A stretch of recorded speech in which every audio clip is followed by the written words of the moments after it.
होतं आणि तीच गोष्ट आम्ही सीआयडीला सांगितली. सीआयडीचं जर तुम्ही प्रेस कॉन्फरन्स बघितली असेल, योग्य दिशेने तपास चाललाय, कुठलाही प्रश्न विचारला योग्य दिशेने तपास चालू आहे. अधिकाऱ्यांबद्दल मला काही बोलायचं नाही, पण ती स्टेप योग्य दिशेने. अरे पण योग्य दिशेने काय? तर हा प्रश्न आम्ही केल्यानंतर ते म्हणाले AAIBचा रिपोर्ट आल्यानंतर मग आम्ही इन्व्हेस्टिगेशन खोलात जाऊन त्याच्यामध्ये करणार आहोत. पण AAIBची जर रिपोर्ट बघितला तर अशा पद्धतीने त्या ठिकाणी या गोष्टीने तर त्याचा इंटेंट नाही तर ऑब्जेक्टिव्ह असतो. पुढे आता ह्याच्यामध्ये आम्ही म्हणत होतो विजिबिलिटी कमी आहे, हे काय मोगम नव्हतो. तुम्ही मुंबईची विजिबिलिटी बघितली तरी ती 2500च्या आसपास आहे, रिपोर्टमध्ये दिलंय. आणि पुण्याची जर बघितली तर 2000च्या आसपास आहे टायमिंग प्रमाणे. आणि हाच मुद्दा आम्ही त्या ठिकाणी घेतला होता. आणि ह्याच्यात जर आपण बघितलं तर इथं विजिबिलिटी मनोज पवार जो ॲरोचा, आता ॲरोवर आम्ही FIR करा का सांगतोय, कारण का ॲरोमध्ये असणारा जो कोणी हा मनोज पवार आहे जो कोणी, तो म्हणतो captain checking visibility at Baramati 7:03 all okay sir, म्हणजे everything is okay, visibility is fine.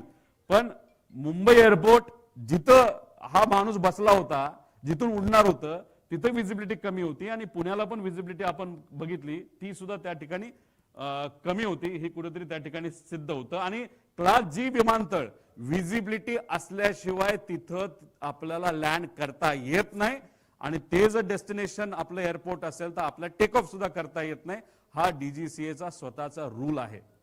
आता ह्याच्यामध्ये एक जे माळी परिवार आहे त्यांना एक आलेला फोन, तो आहे VSRचा जो वकील आहे त्यांनी त्यांना फोन केला. त्यातला छोटासा पार्ट फक्त त्या ठिकाणी आम्ही देत आहोत, वाजवा. दिन कप्तान साहब ने गलती कर दी, ठोक दिया जाके, क्या करोगे? क्या गलती है समझ में नहीं आ रहा है. अगर वो पुणे चले जाते, नहीं विजिबिलिटी खराब थी, उनको दिखा नहीं, रनवे जिधर था उसके लेफ्ट में जाके वो ठोक दिया उन्होंने, क्या करोगे आप? म्हणजे हे इन्शुरन्स वाला फोन करतोय माळी या परिवाराला आणि म्हणतोय की वो कॅप्टनने प्लेन ठोक दिया. म्हणजे अशा पद्धतीची भाषा त्यांची आहे. आणि याच्या आधी मग ते कॅज्युअली ह्या सगळ्या विषयाला वकील सुद्धा कॅज्युअली घेतोय आणि तो VK सिंग सुद्धा कुठेतरी जो मालक आहे तो कॅज्युअली घेतोय असं आमचं मत आहे. आता हा रिपोर्ट आहे, हा सॅटेलाइट रिपोर्ट असतो, हा आपल्या त्या ठिकाणी मिळतोच. पुणे विमानतळ हद्द 55 नॉटिकल माइल्स असते आणि बारामती हे 44 मध्ये येतं. तर आमचा प्रश्न आहे, पुण्याली या विमानाला बारामतीकडे जायला परवानगी कशी दिली ATCला, हा सुद्धा आमचा प्रश्न आहे. मुंबईवाल्यांनी टेक ऑफ कसं करून दिलं हे इन्व्हेस्टिगेशन मध्ये आलं पाहिजे. नाहीतर AIBली हे बघायला पाहिजे होतं. ते दुर्दैवाने या रिपोर्टमध्ये बघितलं नाही. फक्त सांगितलंय की ही विजिबिलिटी होती, जी विजिबिलिटी 5000 मीटरपेक्षा कमी होती, जी अलाउड नाहीये.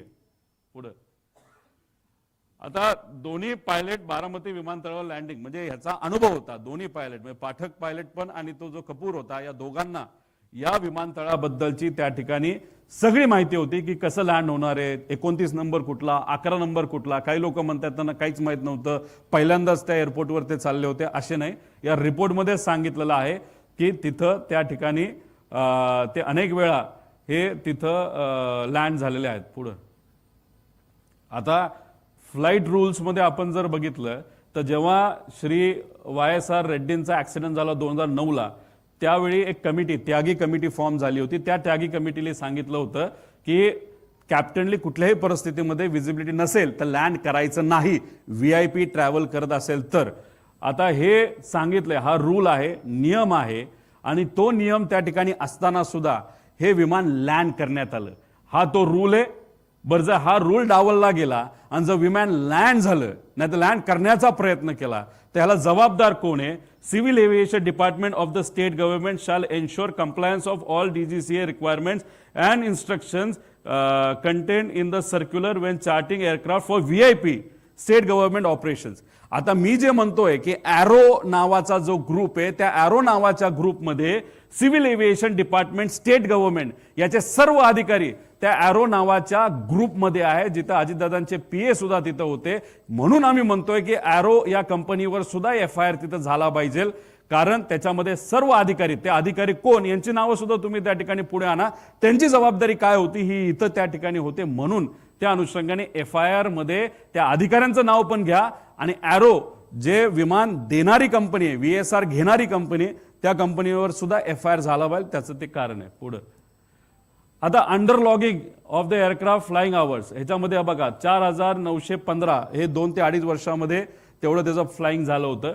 म्हणजे 23 मार्च 2025 हे आहे 4,700. म्हणजे जनरली आपण बघितलं तर एका वर्षामध्ये 2,000 तास होतात.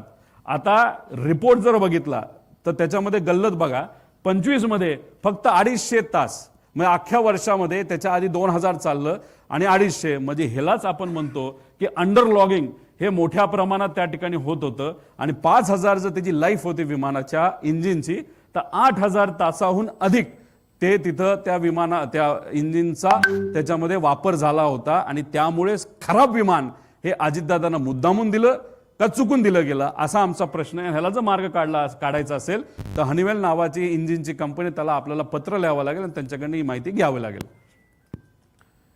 आता अंडरलॉक का केलं जातं? आता समजा तुमची एखादी गाडी आहे ती तुम्हाला विकायची आहे. त्याचं जर तुम्ही तिथं स्पीडामीटरवरनं काढलं तर त्याच्यामध्ये तुम्ही 500 किलोमीटर चालवली असली तरी स्पीडामीटरमध्ये जर जेव्हा वायर काढायच्या आधी 100 असेल तर ते आयुष्यभर 100च राहणार आहे. त्यामुळे तुम्हाला विकताना म्हणजे विमान विकताना नाही तर गाडी विकताना स्पीडामीटरमध्ये जेवढं आहे तेवढ्या पद्धतीनेच त्या विमानाची व्हॅल्यू ही राहणार आहे. त्यानंतर ह्या कंपनीचे 2च विमान आहेत, बाकी सगळे इन्व्हेस्टर आहे. मग इन्व्हेस्टरली त्याच्यामध्ये विमान जर ठेवलं असेल तर त्यांना सांगताना हेच सांगणार विमान कमी चाललं, धंदा कमी झाला म्हणून तुम्हाला कमी पैसे त्या ठिकाणी दिले जाणार असंही कदाचित त्याच्यामध्ये असू शकतं. त्यामुळे अंडर लॉगिंग हे केलं जातं. पण जर्नी लॉगबुक याच्यामध्ये पायलट हा कधी पण काय बघतो, खरं लॉगिंग झालं पाहिजे. म्हणजे मी समजा 100 तास चालवलं तर माझं 100 तास झालं पाहिजे. त्यामुळे पायलटचं लॉगिंग हे इंजिनचं लॉगिंग, विमानाचं लॉगिंग आणि एअरपोर्ट अथॉरिटीचं लॉगिंग ह्याचं जर सगळ्यांनी मॅच केलं तर ह्याच्यामधून VSR कंपनी कसा गोंधळ घालायची आणि आपली DGCA त्याला कसं सपोर्ट करायचे हे कुठेतरी त्या ठिकाणी सिद्ध होईल पुढं. आता फ्लाईट प्लॅनिंग मध्ये जर आपण काही फरक बघितले तर हे आहे ईमेल केलेलं बारामतीला, जे या रिपोर्टमध्ये सुद्धा आलंय असं आपल्याला कळते. आणि एका ग्रुपमधून हे आम्ही काढलेलं आहे ज्याच्यामध्ये शमशाबादला हे विमान तिथं जाणार होतं. पण बारामतीला जे ईमेल केलं होतं त्याच्यामध्ये फ्लाईट प्लॅन जर बघितला तर मुंबई बारामती मुंबई आहे, ह्याच्यामध्ये शमशाबाद कुठंच नाही. म्हणजे बारामती ATCला कुठंच तिथं ईमेलच्या मदतीने रिपोर्ट केलं नव्हतं की हा शमशाबादला जाणार आहे का नाही जाणार. आणि मग याच्यावरनं आपण जर बघितलं वेळकार जर त्या ठिकाणी बघितले तर याच्यामध्ये खूप मोठ्या प्रमाणात कुठं ना कुठेतरी तिथं फरक त्या ठिकाणी आपला जाणवतो. आणि टाईममध्ये सुद्धा फरक हा मोठा आहे. त्या ग्रुपमधला टाईम आणि रिपोर्टमध्ये दिला त्याच्यामध्ये ती इतकी मोठी गल्लत आहे, ती गल्लत सुद्धा त्या ठिकाणी आपल्याला काढता काढता फरक मोठ्या प्रमाणात त्या ठिकाणी येतोय पुढे. आता ह्याच्यामध्ये BA टेस्ट म्हणजे ब्रेथ अनालायझर टेस्ट ही करावीच लागते. ही कुठं करावी लागते तर ही एक वेगळं ठिकाण असतं, त्या ठिकाणाचे इथं आपल्याला करावं लागतं जे एअरपोर्टच्या आत असतं. पण इथं जर बघितलं तर ही विमानच्या आतमध्ये हे कुठेतरी टेस्ट ही केली गेली असं रिपोर्टमध्ये दिलंय.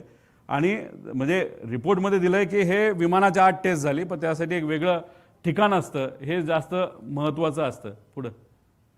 आता फ्युल संदर्भात AAIBच्या रिपोर्ट अनुसार सकाळी 5:30 वाजता विमान 2900 LB इंधन होते. म्हणजे ह्याच्यामध्ये एवढंच सांगण्याचा प्रयत्न त्या ठिकाणी आहे की याच्यामध्ये एक्स्ट्रा फ्युल हे भरण्यात आलं होतं. जर मुंबई बारामती मुंबईचा प्रवास असेल आणि सकाळी इंधन भरलं असेल तर एवढं मोठ्या प्रमाणात इंधन का भरलं गेलं. आणि पुढे ते हैदराबादलाच जाणार होतं, तिथे सुद्धा इंधन आपल्याला भरता आलं असतं.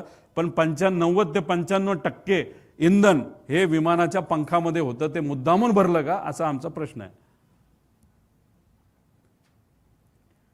आता हे मिसमॅच ऑफ द टायमिंग आहे. म्हणजे याचा रिपोर्ट नुसार विदीप जाधव 7:38 पोहोचले विमानतळावर. पण हा जो ग्रुप ॲरोचा जो अजितदादांचे PA सुद्धा याच्यामध्ये आहेत, याच्यामध्ये आपण जर बघितलं तर विदीप जाधव रीच ॲट 7:17 म्हणजे 17 मिनिटं आणि इथं 38 मिनिटं. ह्याचा जर फरक आपण काढला तर 20-21 मिनिटाचा फरक आहे. 2-3 मिनिटं इकडे तिकडे ठीक आहे. पण त्यानंतर मनोज पवारचा विदीप जाधवचं झालं. रिपोर्ट अनुसार दादा 7:59 विमानात बसले होते. पण इथं जर बघितलं तर 7:54 म्हणजे आम्हाला एवढं सांगायचं होतं की याच्यामध्ये जो हा तफावत आहे हा आकड्यामध्ये खूप मोठ्या प्रमाणात, वेळेमध्ये खूप मोठ्या प्रमाणात आहे. मग वेळ कुठून घेतली, कशी घेतली हे सुद्धा त्या ठिकाणी आपल्याला सांगावं लागेल. आणि नसेल तर मग कुठंतरी हा जो हँडलर आहे ज्याच्यावर अजितदादांचे PA अवलंबून होते, अधिकारी अवलंबून होते, हा हँडलर चुकीची माहिती ही